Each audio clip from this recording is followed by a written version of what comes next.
There's the piece that was on fire. Come on over here.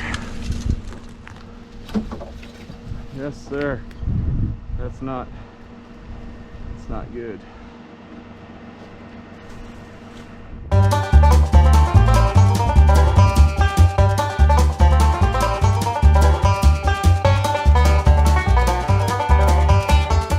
Hey, what's up everybody? You're watching Bobsdecline.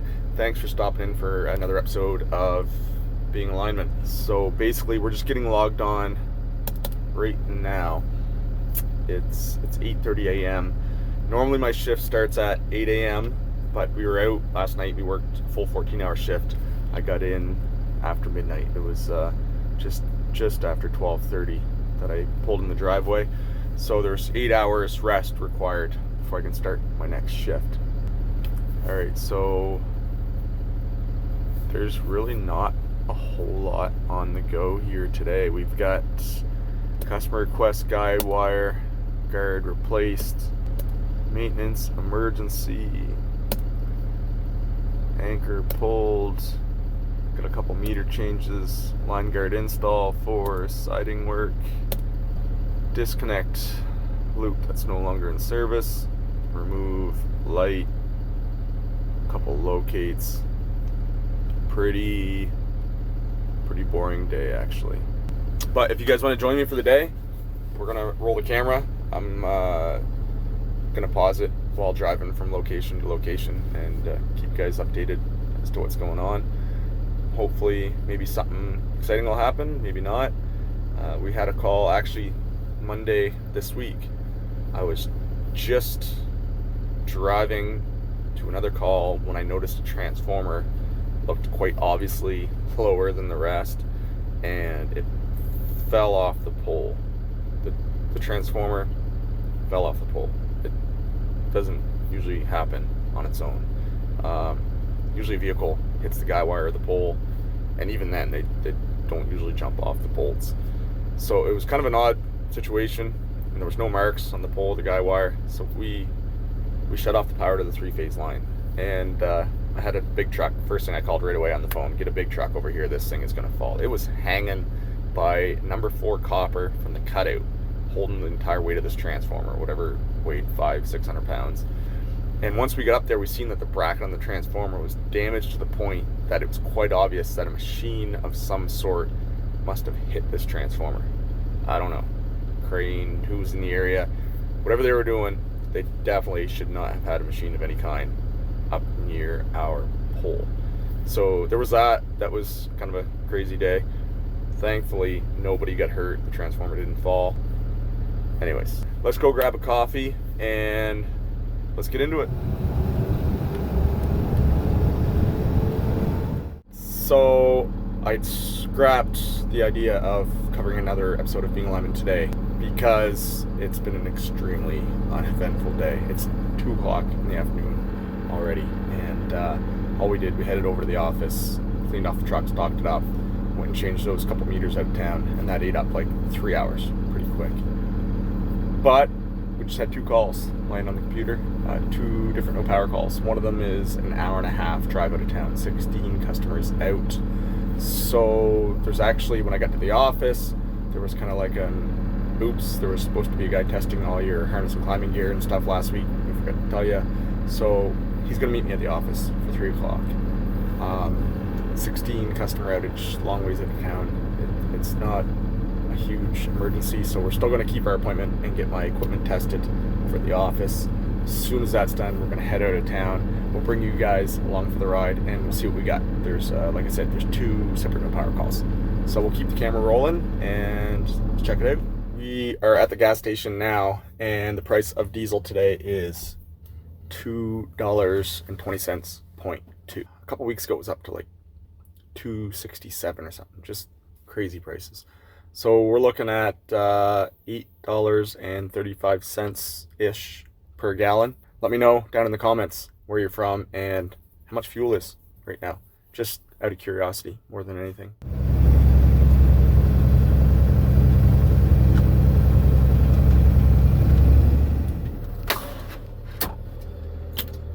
All right, so we're here. We're at the first outage call. This one, it's at an oil field of some sort.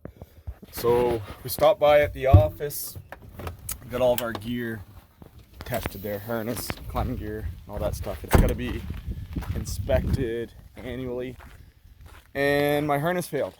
So a lot of our gear's tested, our grounds, our sticks, vehicles, of course, all of our safety gear. And you have to test it before each and every use.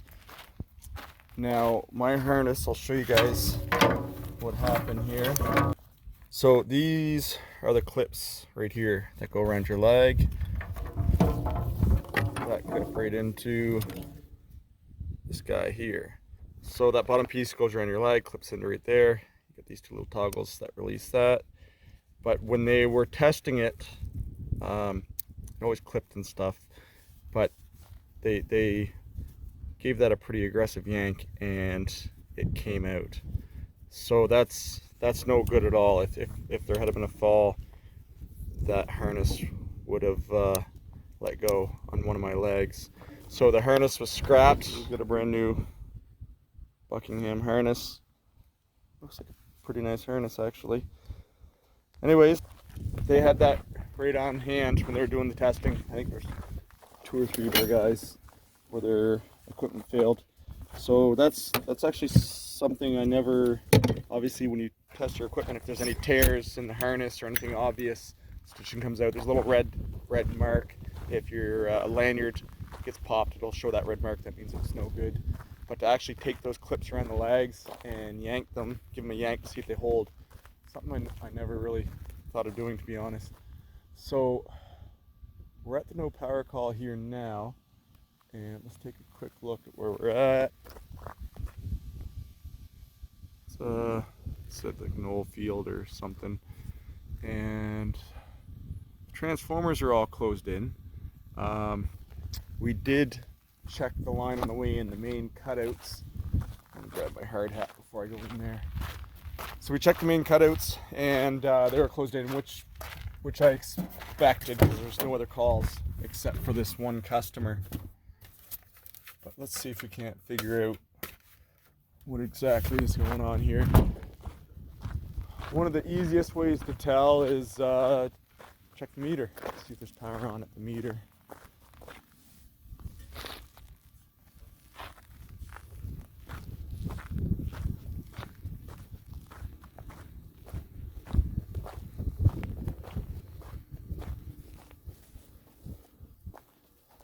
Alright. So this meter's got power. There's a few different meters on this property, so we might be at the wrong location. We'll jump in the truck and actually punch the meter number in. There was a main gate before you could even pull up into this road.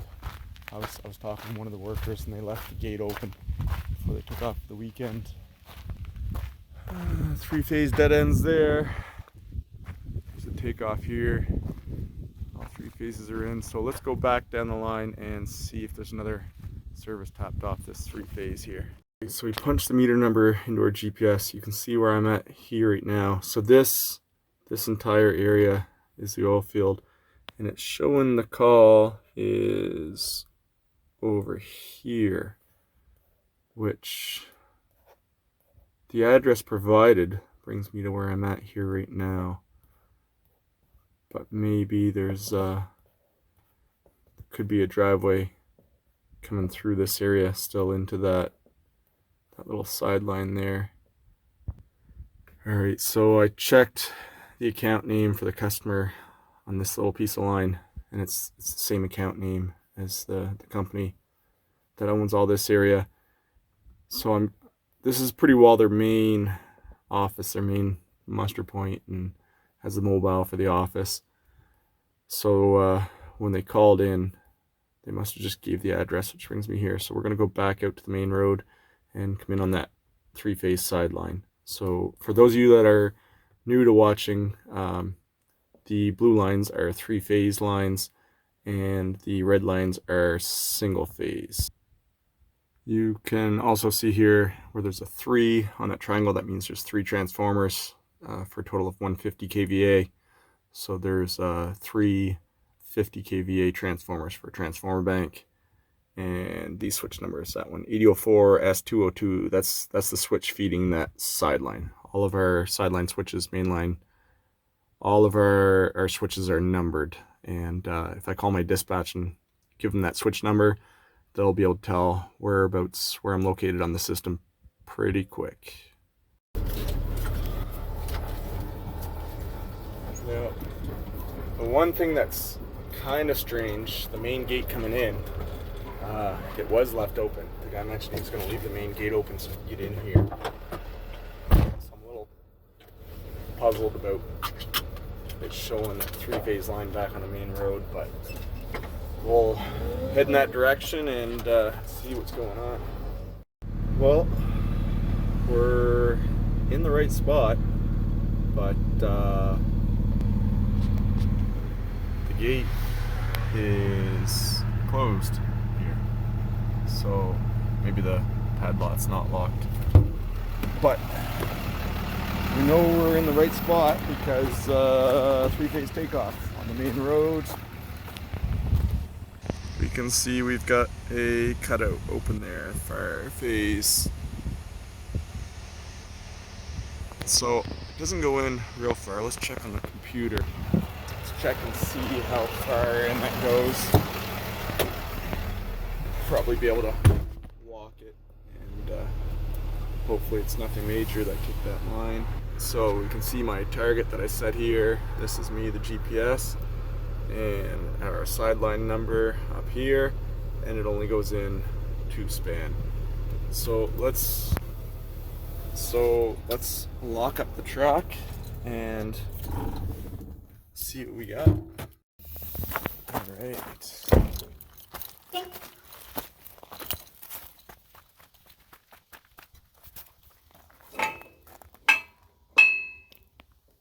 They did leave the gate unlocked for me. That's good if I gotta get the truck in here. But we might as well take a walk in here for now. I've never actually been in here before.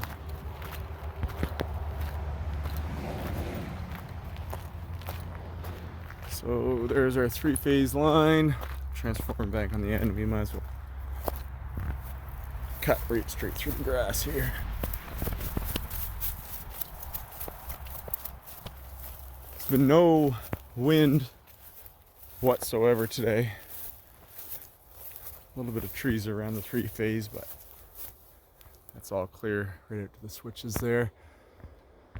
Hasn't been raining or anything, so I don't suspect to see any failed insulators. Usually those will show themselves once it starts raining or high humidity.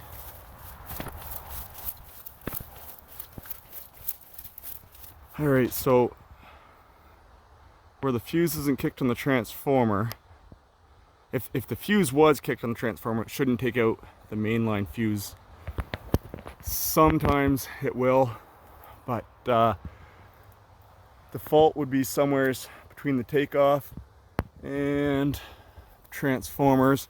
That lightning arrestor is tapped on the top side of the cutout, which is no longer a standard. Everything looks good so far. It's got squirrel guards and bird guards around that transformer. So we'll take a look around the pole, see if maybe an animal get into the high side of that switch.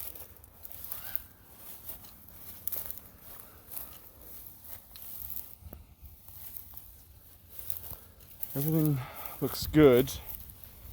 That doesn't mean much, because if a squirrel got into that earlier today, an animal very well could have come and grabbed that squirrel for a little snack.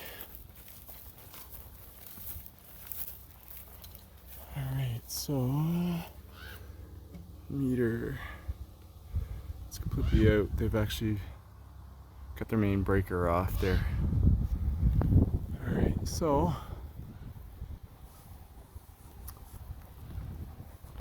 There is also the chance that the fuse link just let go in the cutout. Could be if it was overloaded or stressed at any point, maybe from a previous fault or something. The fuse link, it's like the size of the wire in a twist tie. There's not much to it. It's pretty hard to believe that there's 7,200 volts going through that tiny little wire. But what we'll do, I'm gonna call dispatch and just close that in. Lots of crows around. They probably grabbed the squirrel. But I'm gonna call dispatch, get permission to close that in. We're not gonna be setting up the track or nothing. It's a secondary highway. There's a ton of traffic on this road. It's not safe to set up your truck on at all. It's gonna be sketchy enough even just standing at the butt of the pole, closing that in. So we'll put our reflective gear on, get permission from our dispatcher, close it in, and cross our fingers. Yeah, one phase is open. Patrolled the line, nothing found. Looking for permission to refuse and close. 10 for so I can go ahead, refuse and close. EDO 3 S125 with a 10-amp fuse and report. Perfect, won't be long. All right, thanks, bye.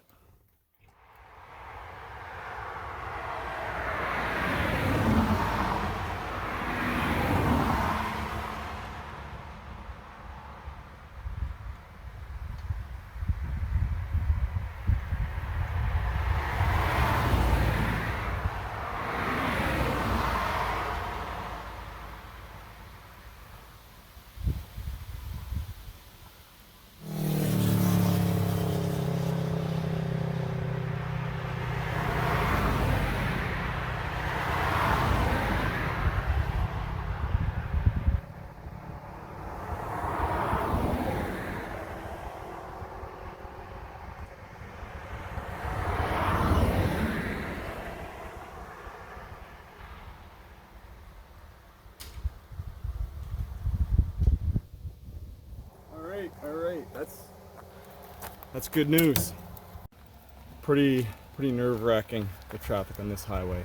It's about an hour drive the whole length of this highway, and traffic absolutely flies. So here's the fuse tail. When it looks like that, something blew that fuse. It didn't just melt or let go. Something definitely blew that fuse. I would put my money on that it was an animal, and all the crows and stuff in the area probably got into that.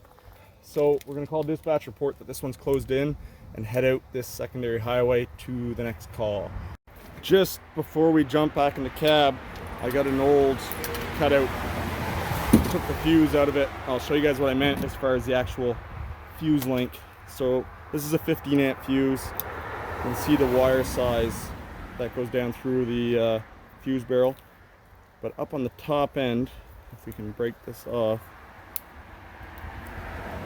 you can see inside here, those two tiny little wires. That's the actual fuse link that burns off. Once that burns off, the fuse tail that's wrapped around holding the spring down, it wraps right down around that spring. Once that burns off, that flips that open and allows that door to fall open as a visual indication that the fuse is blown.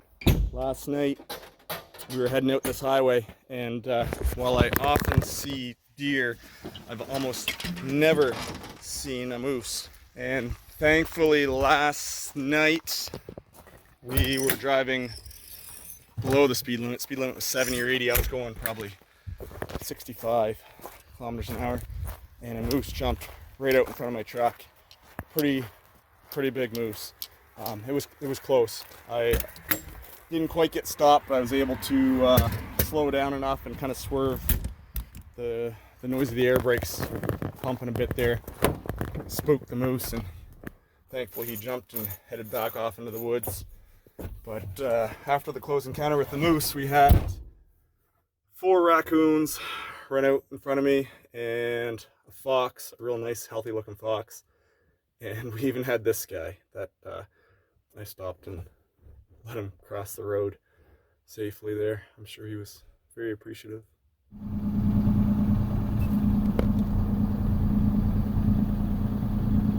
so just before we hit the road, we're going to call our dispatch back, report that the switch closed. It's been probably 5 minutes now. It's sometimes you close a switch and it'll take a minute or two, or it could even take a couple hours, but it might pop open again. Like I said, this one here I'm pretty confident was an animal. So we're going to call that in, and then we're going to fill out our field report as to what we found and submit our timesheet for that, and then we're going to head off out of town, probably about an hour's drive. So we'll see you guys shortly. All right, so change of plans. Getting a little bit of a headache. It's 5 o'clock. We're going to stop and have a quick bite to eat before we head out of town here. Just a little gas station with a diner inside. Food's not bad, good enough. If I head out of town, and there's definitely nothing to eat out there, so might get stuck out there for a few hours. So we're gonna grab a quick bite and then head that way. We just arrived at the next call. Like I said, 16 customer outage. It's one of my older lines in the area I look after, and the cutout is open. So the door hanging open there, out of focus. There we go. So this line goes quite a ways down a dirt road. You can see on the map here. This is me, the GPS. The line goes in and stops right here, and then the feed comes in from the other side. This other side here, it's all paved. There's quite a few houses, but this is kind of a back road here. Once you get right out to the end, you're kind of out on a marsh. Head out this way, and we're heading out into the ocean. So let's start patrolling. Now, if I get in there and there's a small limb up on the primary, I can knock it off with a hot stick. But if we do any work at all, we'll come back and remove that door from the cutout and take a permit. That, of course, will require an extra hand from another crew, or at least another guy. So not really sure what we're looking for today. There's nothing going on with the weather at all. No rain, no winds. If there was a vehicle accident or something, I probably would have heard about it by now. So if I were to guess, I would say either a tree fell a few days ago, maybe it was a bit humid in the area here, and decided to short out today. Could be another animal, especially if it's an old transformer that doesn't have a cutout, one maybe that just has the CSP switch. Couple older insulators, but nothing too bad as far as the insulators are concerned. See up ahead there's a bunch of brand new poles. I was out here one day a few years back, and right on this corner here I come face to face with a brand new Lamborghini. He was stopped and chatted with him for a brief minute. His wife passed away. She was from the area. There's a graveyard up ahead here on the right. So that's what he was doing here. Pretty hard road for a Lamborghini though. It's this mess of trees up here. It's always a possibility that someone's trying to do some of their own tree trimming too and knock something down. Here's the neutral wire out there. I'd rather show up to some primary laying on the ground and at least know what you're getting into.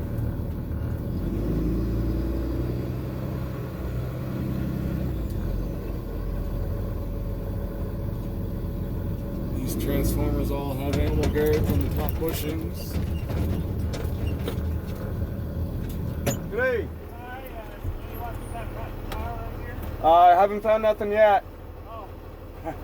Didn't see anything, eh? We were on that yellow house up the road here. Yeah. We were just sitting there, my neighbor, and we heard three big pops. Not big enough pop, but loud. Alright, so customer just informed us that they heard three loud pops or 3 loud bangs as it went out. So where it's not on a recloser, it's just on the single phase switch with a fairly small fuse.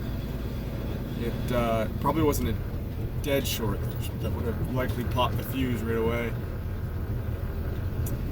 Probably an animal got into it. That or a tree branch, of course, or an insulator. It's hard to say. Could be just about anything at this point. If it is a bad insulator, let's take a look at this pole here. Let's say that insulator was bad. The fact that there's a guy wire just a few inches from the steel pole top pin that through bolts, only a few inches away, and that guy wire is grounded. If there was any cracks in that insulator, this would be a good location for it to be enough to pop the fuse. If there was no guy wire there, that old dry pole, it would likely track through to that neutral much slower. It'd be more likely to cause a pole fire than to pop that fuse. Not impossible either way, but if there is a bad insulator, I'd certainly pay a little closer attention to poles that have a dead short close to that insulator. So let's make one more pass. So after running the line the first time, if I don't find anything, any section that there's any doubts at all, I'll usually get out and get a better look at things. Thought I seen a black mark up in this tree. I think. Ouch! Thanks, man. Oh, that's just beautiful.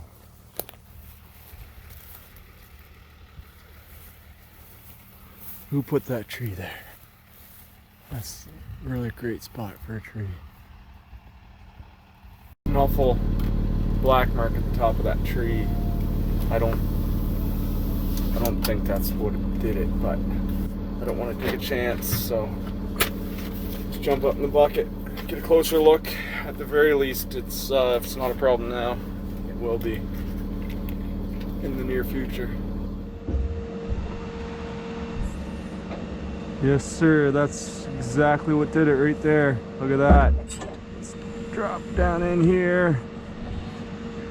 Oh yeah, that's the one. Look at that. That was all on fire there. Nice. It's all clear now. If I had to close that line in, it would have held. None of those branches are touching the primary. Right here she's touching a little bit, but that would have stayed if we had tried it. So we're gonna try and just, pretty hard when the tree's that flimsy. We're gonna try and trim it down a little bit just for today, and we'll schedule an outage on the line to clean this line up a little bit. There we go. You can see down in there, that's making contact with the neutral. That's why it burnt so bad.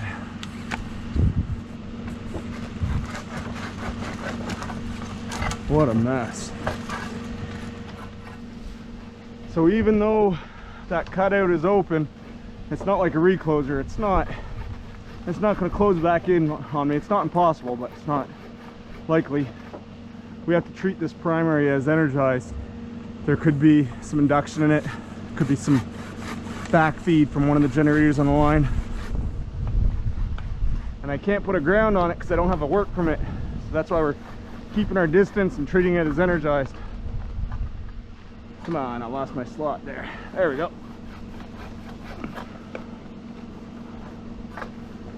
Alright, I'm gonna let the cat out of the bag. I grabbed a fry and burger at the diner, and it does not sit well when you're doing this stuff. There's the piece that was on fire. Come on over here. Yes, sir. That's not good.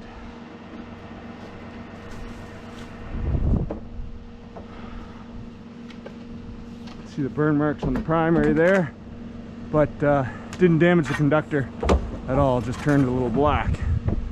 So that's good.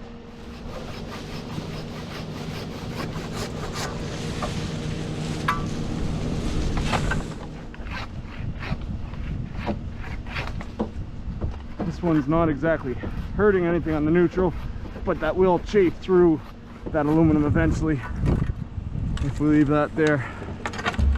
I'll be getting a crew to come through and clear out this line.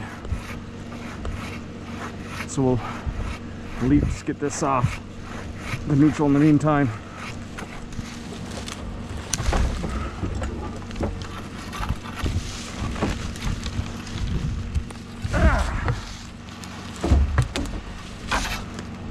Jeez. Look at that. Just like a jungle here. Unbelievable.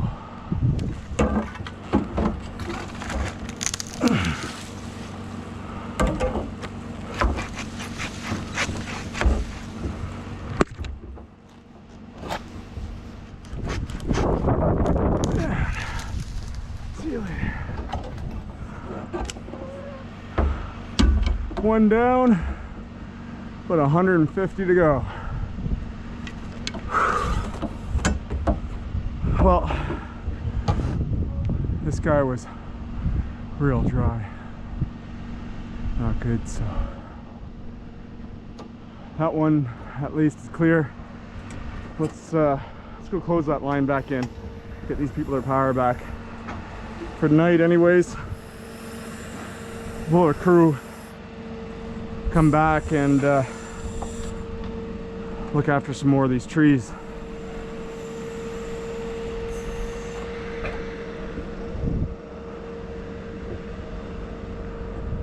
Welcome to Eastern Canada.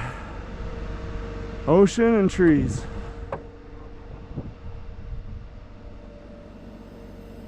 Lots of trees. Ooh, she's up high.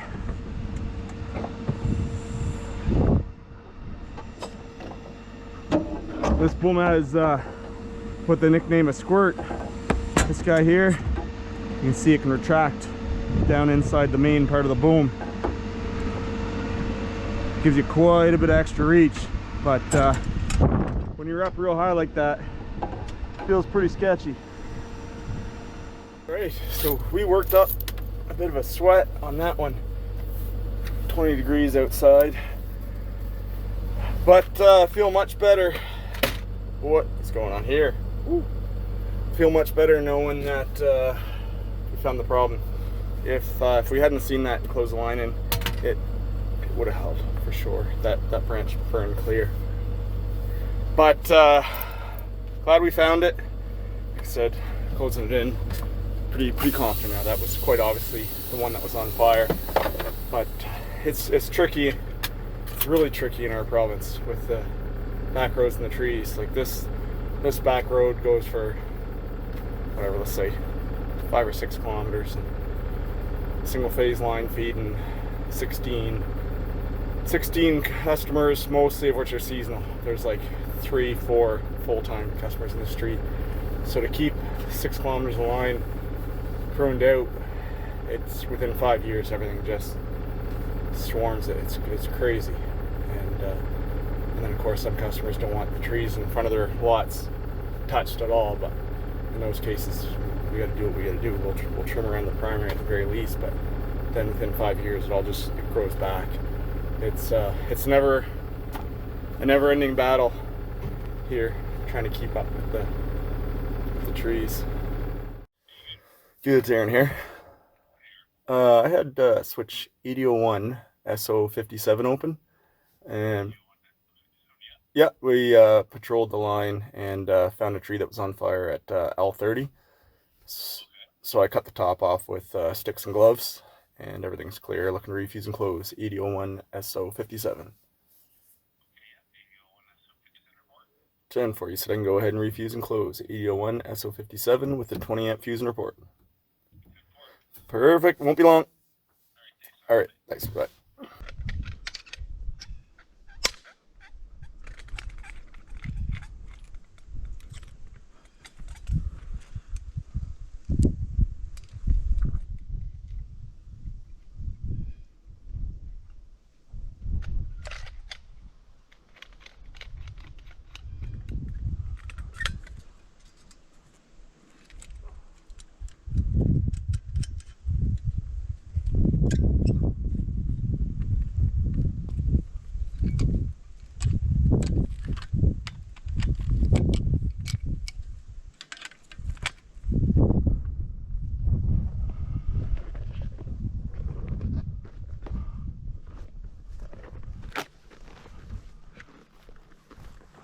starting to get dark.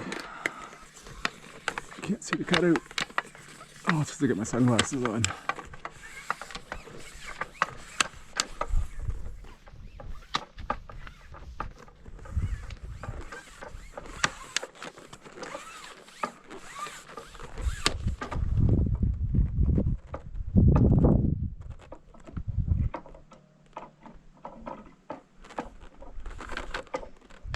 All right, close your eyes.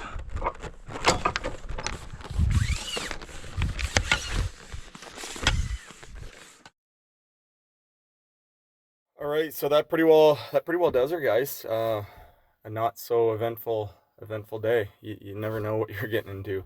A day like this where it's 20 degrees, not crazy hot. There's not a lot of load from AC and stuff. Not a breath of wind. But yeah, that's it. Let's head home. We're about an hour and a half from home. An hour and a half. I'll be home by 9 p.m.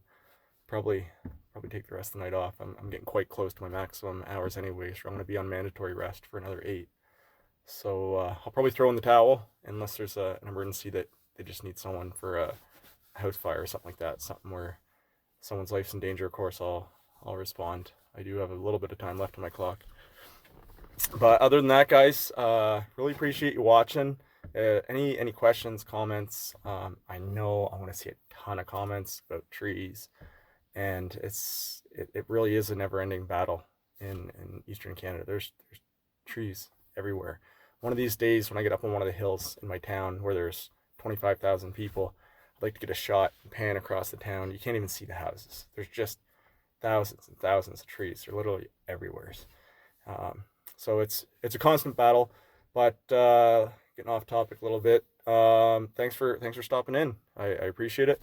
So yeah, see you next time.